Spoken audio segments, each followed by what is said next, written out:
Hi, and welcome to a new episode of SportsDay Rangers podcast. I'm Evan Grant of the Dallas Morning News, and you guys just get me this week. Well, at least for the first segment. John is doing something he hasn't done in 40 years or so, maybe longer than that. I have no idea what like a young, unfettered career John Blake was like. But what we do know is he's on vacation, and as of course he does, even when he's vacationing, I'm sure he's going to be looking at some historical artifacts. It's just not baseball artifacts. But we will hear from him later in this week's episode. We did do an interview. I just want to make sure that everybody is aware that SportsDay Rangers is our weekly spinoff of the Dallas Morning News SportsDay Insider podcast. We keep you up to date with the latest on this year's club while leaning on John and my years of experience around the team to tell some old stories and have a little bit of fun. This week, our guest is going to be 20-year Major League veteran Darren Oliver, who played a key role in the Rangers' first division championship and was a key member of the bullpen in the Rangers' first two World Series appearances and is now a special assistant in the front office. We'll also look back at the first ever interleague game in the archives in Arlington, to which Darren Oliver also has something of a connection. We've had great conversations with former Rangers over the first month of the show, including last week's guest, Rusty Greer. If you want to interact with the show, you can find both John and me on X. I'm at Evan_P_Grant, or reach out to me via email at egrant@dallasnews.com or any of the Morning News' social media channels. You can find the SportsDay Insider podcast, which also will include the feed to the SportsDay Rangers podcast, wherever you like to consume your podcast. It sounds to me like we're eating podcasts, but we're just using podcasts. I'm still getting used to the podcast world. But I am used to talking to myself from This Week in Rangers Baseball, y'all, what I've done several years here on video, me talking to myself about this club. And so let's get into a couple of things from the last week and where this club is as they are getting closer and closer to the halfway statistical mark of the season. I think there were a couple of big moments in the last week on this 9-game road trip that had the Rangers at Tampa Bay and at Washington. And as they begin this week, they will play 3 games in Minneapolis, where they haven't done very well for the last couple of years before coming home.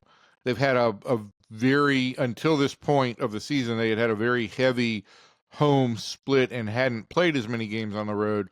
So this stretch of the schedule leading up to the All-Star break is very road heavy, which is going to be a test for this team. It hasn't played very well on the road to this point. On Sunday, when the Rangers won a bullpen game over Washington 4-2, started by Jacob Latz, it marked a couple of firsts. It was the first road series win for the Rangers in more than a month. They had lost, I think, 4 consecutive road series, and it was the first time they'd won consecutive games on the road in a little bit longer than that. So that was a big change for the club. How we got here this week involved a little bit of a struggle for Kumar Rocker in Tampa Bay, and I think that was the big story of the series in Tampa Bay. Rocker just really had a hard time getting through the Tampa Bay lineup, made a couple of mistakes in fielding his position, one in getting to first base slowly that allowed a run to score, and then another, in continuing in that play, he overran the bag, took a couple strides further into right field or towards right field, and didn't really realize he had another runner on base until it was too late. And by the time that all took place, run had scored. And it was a bad look for him and for the Rangers because, again, some of these fundamental things that we're talking about, like covering first and how to react when you've got the ball in your hands with a play and a runner on the field, as well as holding runners and the running game, things like that these have been an issue for Kumar. I don't think it's anything that's not fixable, but I certainly think it does illustrate that he needs more time in the minor leagues. When you go back and you look at the amount of time that Kumar Rocker spent in the minor leagues, all total to this point, it's, I think, 71 innings. And this is a guy who was drafted originally in 2021, the same point in time that Jack Leiter was drafted. Didn't pitch in 21, was drafted in 22, didn't pitch in 22, started the year in 23, 4 or 5 starts in with at the high A club. He tears the elbow ligament and misses most of the next 2 seasons. So Kumar's really had no opportunity to do the refinement that is necessary of moving into professional baseball and finishing off as a major league pitcher. And I think the Rangers finally decided, okay, we've given this enough of a look to see if we could force this to happen just on talent alone, and it's not. And so I think this is a longer term deal for Kumar. On the pitching side, I think the Rangers really want him to develop a third pitch, something that kind of moves downward in the zone. Most of his pitches seem to go side to side, and it doesn't change batters' eye level. And because of that, I think batters are better able to stay on the pitches. So I think they're going to work significantly on trying to get something that goes down towards the bottom of the zone and below. And I think also, as we mentioned, the fundamentals are an issue. Rocker's struggles, combined with the ongoing recovery of Nathan Eovaldi, led to the Rangers on Sunday in Washington going to a bullpen game, which was started by Latz. And the Rangers won that game 4-2 to win that series in Washington. As I mentioned, the reason that they went to the bullpen game is because they needed a starter for the first time really this year. They had started only 6 pitchers all year. First time they needed to dip somewhere to get a starter that wasn't really in their plans.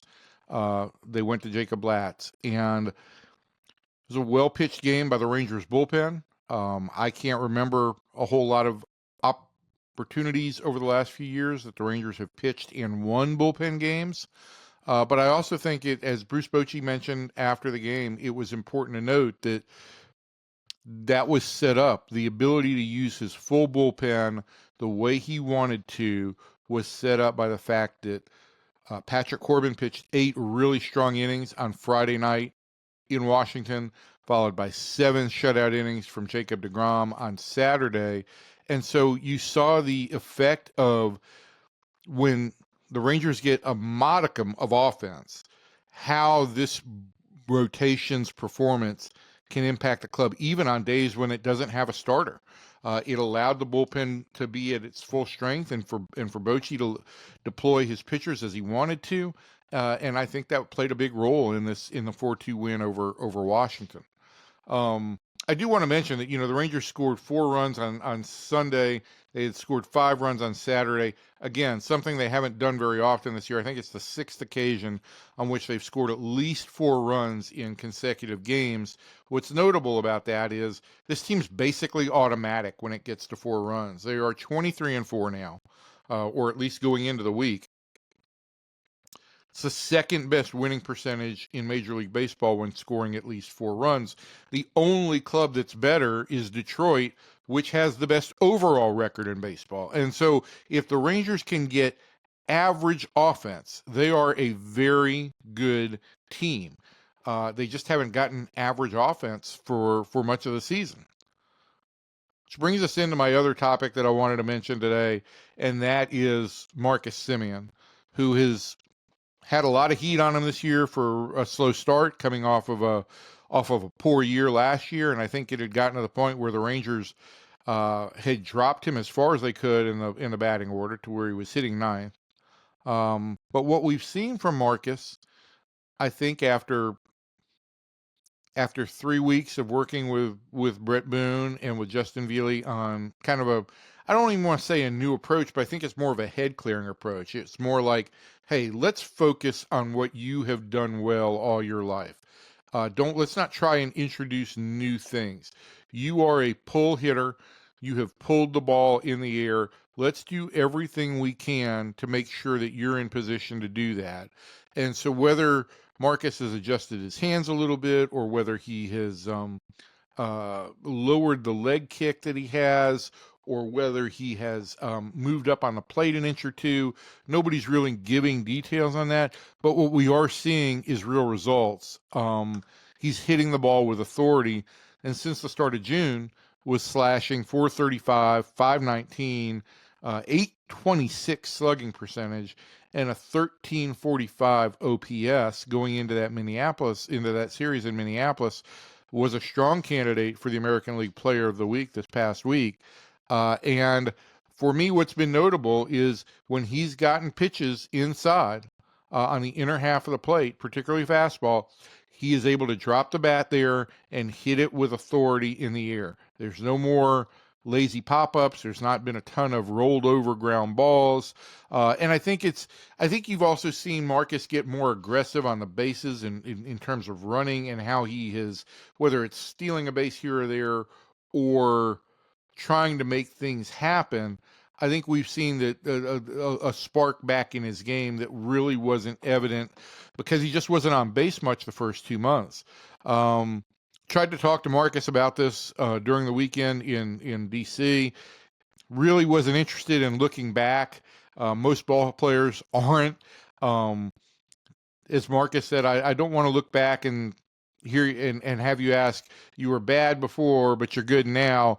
I'd rather just be talking about, okay, you're good now.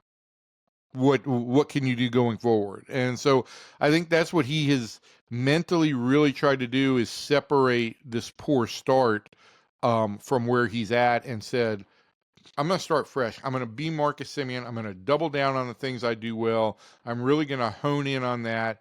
And I think that has paid off. Let's see if the Rangers can pull off a similar thing with Adolis Garcia. That's been the other real struggle in the offense has been Adolis' situation. He had sat out 4 consecutive starts last week, then played 3 games, and sat again on Sunday.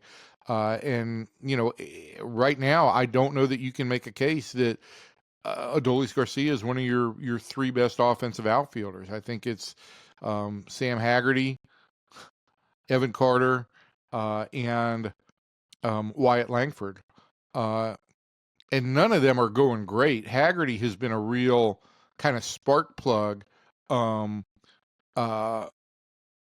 But I don't consider he's not slugging the ball. He is getting on base some, and he's running. Evan Carter had a 3-hit game in Washington on Sunday, which I think may be a start for him to kind of getting out of a slow period when he got up to the majors. Wyatt Langford sat on Sunday in D.C., really because he has struggled for all of May, and it was kind of an old problem that resurfaced in 2024 as a rookie. The one thing we saw from Wyatt during spring training was everything off the bat was hit hard and loud. And once the season started, it's almost like he tried to muscle up a little bit more once he finally got into big stadiums and big crowds for the first time in his life. And we started to see exaggerated motions with his hands and with his legs.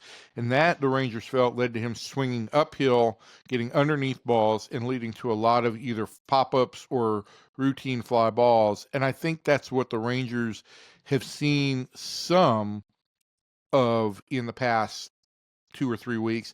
There's also been one troubling element. Didn't get a chance to address this with anybody on Sunday in DC, but I think it's worth monitoring. Last year, Langford was a .250 hitter with a .500 slugging percentage against off-speed pitches. This year, he is hitless in over 20 at-bats against those off-speed pitches, the splitter and the changeup. And so I'm looking right now, the percentage that he's seen of that pitch is very similar to what he saw last year. But I think as the season progresses, if Langford does not show an ability to make an adjustment there, you're going to see pitchers try and exploit that much more often. So that's something to watch on him. And that's where I think this club is right now. They are, as the week starts, they're 4 games below 500. There were some signs in the DC series that this offense can be capable, but 2 games is not enough to simply draw a conclusion. It was a nice start. They've got to do something to continue that to turn this into a trend. Whereas I think in the case of Marcus Semien in particular, we're past the idea of, is this a start? This has been a trend. He's done this now for 10 days. That's when you move into the area where something is an actual trend. So it's worth monitoring with the rest of the club where this offense goes from here. But you get a couple wins, you get a day off as you did in Minneapolis, and or as you did on Monday in Minneapolis, and maybe you come back with a little bit more spark going into the next series. So it all will play out for the Rangers before they get home and have their next homestand. And really, let's get into the rest of the show here, folks.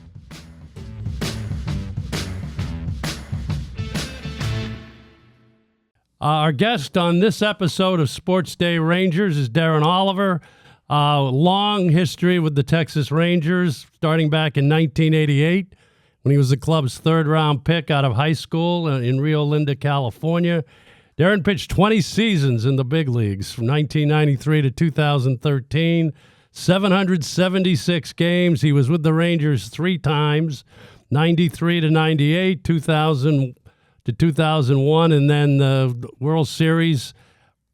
A very effective reliever in 2010 and 2011. Has been a special assistant for the team since 2014. And I find it interesting that Darren has a connection with the last 5 general managers in Rangers history. He was drafted in the Tom Grieve era in 1988. He was traded by Doug Melvin to St. Louis in 1998, and then Doug re-signed him before the 2000 season. John Hart then traded him to Boston in that famous 1 a.m. trade at the winter meetings in the winter of 2001, and then John Daniels obviously re-signed him to be a big part of that bullpen during the World Series run in 10 and 11, and JD hired him as a special assistant to the general manager after he retired in 2014, and he continues in that role under Chris Young. So it's 5 general managers. Very impressive, Darren, and thanks for joining us today. Hey, no problem, man. It's a lot of fun knowing all those guys. So I'm going to start at the beginning. I'm the kind of the history guy here. You're not going to ask him which one's his favorite general manager? I don't want to put him on the spot. Yeah. Why would you say that, Evan? Yeah. So, so let's just. I mean, you had a lot of injuries, early in your career in the minors, and then '94 you came. Well, '93 you came up in your big league debut. You faced one batter, intentional walk to Mike Greenwell. I remember that, and then wild pitch and all of that. Wild pitch. I threw it against the backstop. Yeah, what you call that? And that was the middle of the pennant race. You pitched 2 games that year. Then you came back in 94 and 95, went into the rotation in 95, and then became a starter. So what do you remember about that time and then being a member of the first playoff team in 96? I know when I came up as a reliever, Johnny Oates didn't like left-handed relievers. You know that as well as anybody. So obviously I had Scott Boras. Relievers really weren't making a whole lot of money back then. So I think he said something maybe to the GM, hey, how about Oliver starting? And it kind of went from there. And then, 95, I started a little bit, but then I got hurt. I probably wasn't really ready. But then I came back in 96, and then, that's when we had the special team. And we should have went all the way, but things just kind of happened, I guess. Yeah, you guys kind of inadvertently gave birth to the Yankee dynasty. I mean, you guys could have won that series, and you pitched really well in that series. What do you remember about that series with the Yankees? What stood out to you most? I mean, back then it was different because, I remember my game, and there's no way today that I would be going back out there for the 9th inning. The fact that I had pitched a whole season, and then, you go to the playoffs and, your starter goes out there and goes 8, and you got the lead, obviously nowadays that would have never happened. But it was just a different kind of ball game. It's changed a lot, but that's just how it was. I mean, I saw the big change over the years. It's a lot different. That's all I can say. Well, Johnny, and I don't mean to, but I mean, Mike Henneman had been our closer all year, and Henny was really kind of scuffling at the end. And I think that was probably the reason you went back out for the ninth in that game, and then you gave up the 2 hits to start the inning. The Jeter hit, if I remember, though, was kind of a hopper through the middle, and then the Rains at bat was an 8-pitch full count. So you really worked your tail off there to get us to the ninth inning. I really would like to know how many pitches I threw in that game. That'd be interesting compared to what would have happened today. I bet you a lot of guys would laugh about that. John, ask him a question. I'm going to look this up. Okay. Well, so I'll go to 90, then to 98, because you had a really good season in 97 as part of the rotation. And then in 98, you were traded for the first time and moved to a different club for the first time. Certainly wasn't the last time in your career, but that was the trade deadline where Doug went out and got Royce Clayton, Todd Stottlemyre, and Todd Zeal. We were kind of scuffling at the time, if you remember, and you and Fernando Tatis went to the Cardinals for Clayton and Stottlemyre. What was your feeling there? Because it was still a really good ball club, but what was your feeling of being kind of traded away? And then the Rangers went on and came back and won in 98. I was still kind of young, and usually when you get traded the first time, it kind of stings. I was kind of hurt in the beginning, but once you go over to another team, it's pretty much all the same. I mean, the guys are, trying to win. I feel like it's like a fraternity. The toughest part I thought when you get traded to another team is learning everybody's nicknames. And then, I'm seriously. But then plus we had McGuire, hitting home runs. That's right. You were part of that home run chase. That's right. You were on that team. That was great. I mean, we really didn't have a great team, but we still drew a lot of people because of McGuire and Sosa. So it was a lot of fun. I had a great time there. I got to go to the National League. I got to hit, which I love to do. I sure wish they would do that again. I don't like the universal DH, but we'll save that argument for another day. But it's just it's a lot of fun playing in the National League when the pitchers can hit, and the managers has to, you have to be a good manager to manage in the National League when you have the pitcher batting ninth and the double switching and all that kind of stuff. I kind of wish they would get back to that. How do you feel on that note? Well, let me just say this: you threw 113 pitches against the Yankees in 8+ innings in '96, which is that's not too bad. I was thinking it was going to be over 120, but 113 is almost manageable. But still, I think you had pitched over 200 that year, right? Yeah. You'd pitched over 200 at that point in time? But I was probably pretty close. But it was my first year fully starting. Yeah, 173. 173? So it was 200 the next year. He went over 200 in 97. That's right. It was 97. Okay. You got to figure you go 8 innings at least. You kind of did your job, I think.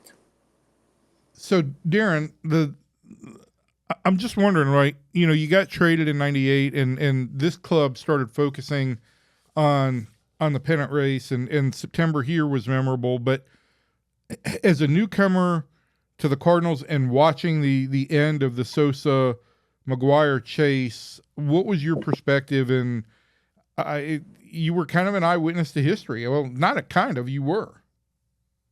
No, that was great. I mean, talk about.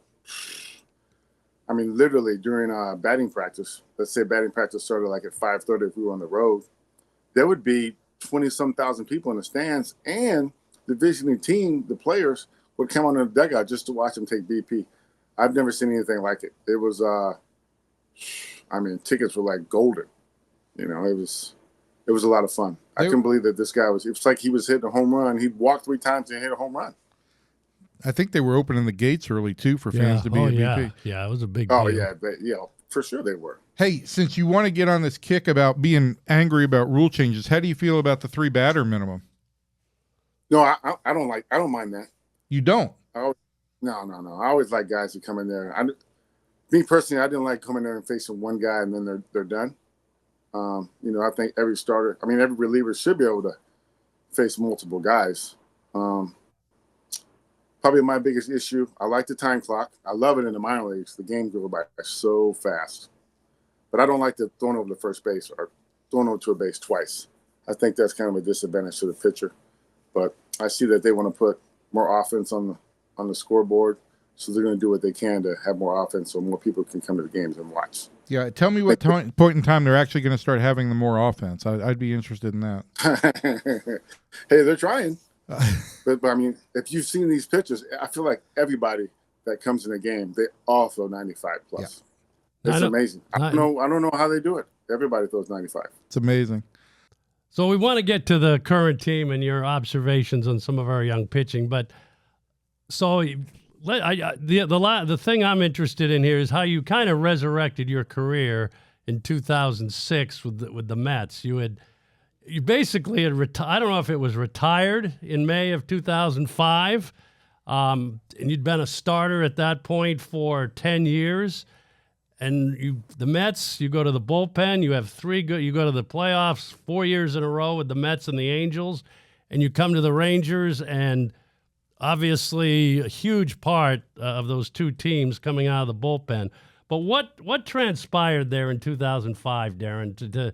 You got out of the game for a few months, but then you got back in and you resurrected your career as a reliever. Yeah, that was an interesting year. Actually, I got kind of lucky because I was there in 2006. I went to the winter meetings. They were in Dallas. I sat there with Sandy. Who's our Sandy? Sandy Johnson. Sandy Johnson. So we went in there, and as well as I do, when you go to winter meetings, a lot of times people are just hanging out at the bar, telling old stories. So he asked me, hey, you still want to play? And I was like, I was still kind of bitter about 2005, and I kind of let myself go a little bit. So I said, well, what do I have to lose? I'll just go into camp. So I go into the camp. And I was pitching great. I was like, dang. And then one of the pitchers got hurt. I think it was Zambrano. I think it was Victor Zambrano. And I remember my mother was sick. She had breast cancer, so she had surgery. She was going to have surgery, and I kept telling Omar, I said, hey, I got to leave. I got to go to California. And they're like, well, we don't know if you're going to make the team or not. And I was like, well, I got to go. He goes, well, what if you go down to AAA, for like a couple weeks, and then we'll bring you up. And I was like, well, at that point, I didn't want to play minor league baseball. So I was like, thank you. I'm not going down to AAA. So as I'm flying back to California, stop in Dallas, that's when I get the phone call from Omar asking me, would I go down to AAA? And I was like, I told you I'm not going down to AAA. So I fly down to California. My mother has a surgery on a Friday. And he calls me. Him and Willie Randolph call me on Saturday and say, hey, you're on the team. We need you back here on Sunday for the workout. And then I think the season started maybe that Monday. So I took the red eye from San Francisco and pretty much pitched out of the pen from there. Willie was great. He kind of took his time with me because I really hadn't pitched out of the bullpen. We had a good team. That always helps. And it kind of went from there. I mean, you talk about lucky. I obviously had to pitch well, but it just maybe it wasn't my time to quit or retire.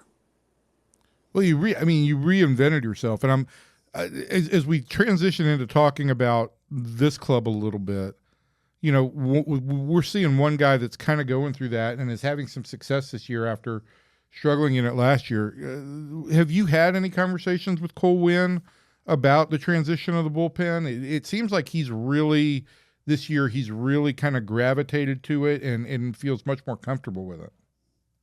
Yeah, I love Cole Winn. I love Cole Winn and Jacob Latz. Those my golf guys.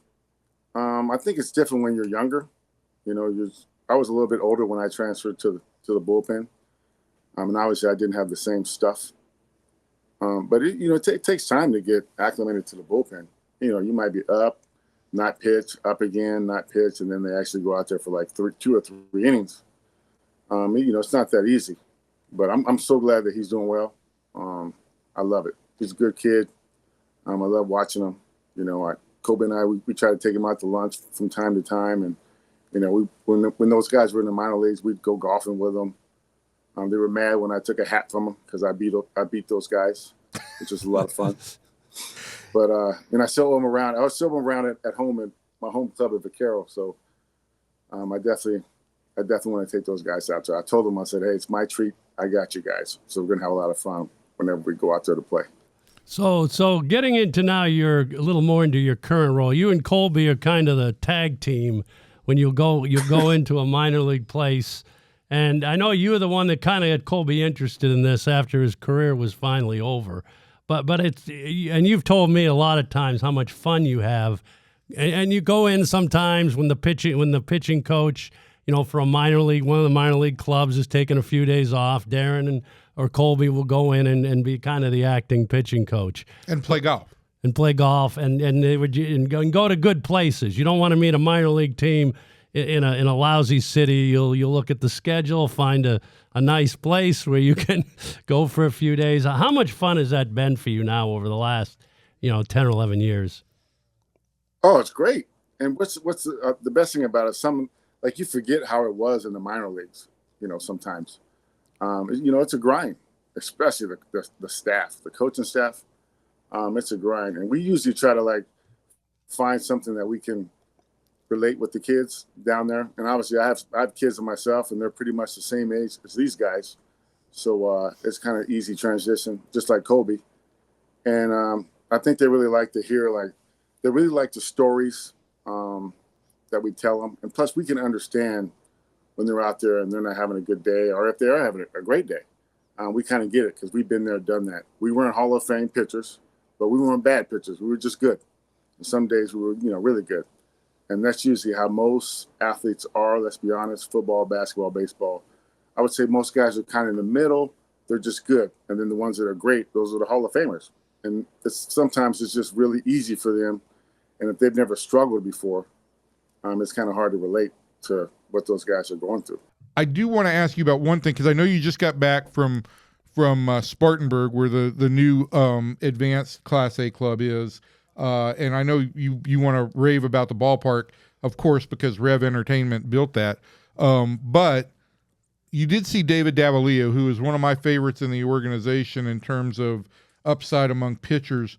And let me just, as we speak right now, he is, as a minor leaguer, he's 13-3 with a 1.97 ERA in almost 200 professional innings. What did you see from Davalillo? What did you like about him? Tell me what your thoughts were. He's just, you could just tell when he goes out there, the confidence is just all over the place. And when he pitches, he may fall behind 1-0, but he's quick to get back into the count. It doesn't matter if he's throwing a slider or changeup or whatever. And he just attacks the hitters. I mean, he only went 5 innings, but it was really no. He gave up 1 run in the first, but after that, it was smooth sailing. It was fun to watch. I was really, really glad I got a chance to see him. And actually, Bonifay was down there, which was good. He got a chance to see it. He actually sat in the stands. I always sit in the dugout, but you could tell there's certain guys that go out there. You could just feel it. Like, all right, we got a really good chance to win today. This guy's going to probably go 5+ and give up maybe just a couple runs. He was pretty much dominating those guys down there in A-ball. Well, Darren, we appreciate it. We're going to close on this, and I'll say this. Evan has 5 quick questions he wants to ask you, and these are his questions, so we'll pass it back to Evan for Evan's 5 things. Da-da-da-da. John really doesn't have a lot of confidence in this, but this is just a quick questionnaire, Darren. You played in an era where we didn't have all those little sound bites on the scoreboard and all those little funny bits, so consider this your opportunity. You ready? Ready. All right. What's the best sandwich? For me? Yeah, this is your questionnaire. Man, probably like a turkey club. That's very generic. Have you ever personally asked for an autograph, and if so, who? Yes. So back in the day, in the 90s, Ken Griffey Jr. and I had a Nike commercial. So it was our last years. He was in Seattle his last couple of years. I don't know if I was pitching that day or not. And he wasn't playing, obviously. He was old like I was. I called him on the phone in the 3rd inning and said, hey, man, I want you to sign a bat for me, but just don't sign it. Put something on it. And he put on there, I made you in that Nike commercial. And signed it. I thought that was pretty funny. I someday I'm gonna have to get behind how you and he ended up in a Nike commercial. But what's your favorite sports memory that doesn't involve you, Darren? You know, it's 20 years, so I got to really think about that. Oh, you're a fan too. I mean, does it have to be baseball? No, sports. Oh, watching Tiger Woods play golf, Okay. winning the Masters, 100%. All right. First concert, best concert. Michael Jackson, Dodger Stadium. I was like 13 years old. He was with his brothers. Fantastic. All right, and the last one. Describe the rest of your life in 5 words.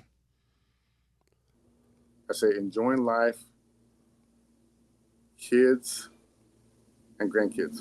How about that? I like it. That's great. Well, Darren, we thank you for joining us today. This was great. I know when you were with the Cardinals, Rick Hummel was the esteemed beat writer. You really went up in class from here when you Evan covered the team. But we do thank you for joining us today, and we'll see you around this year. Appreciate it.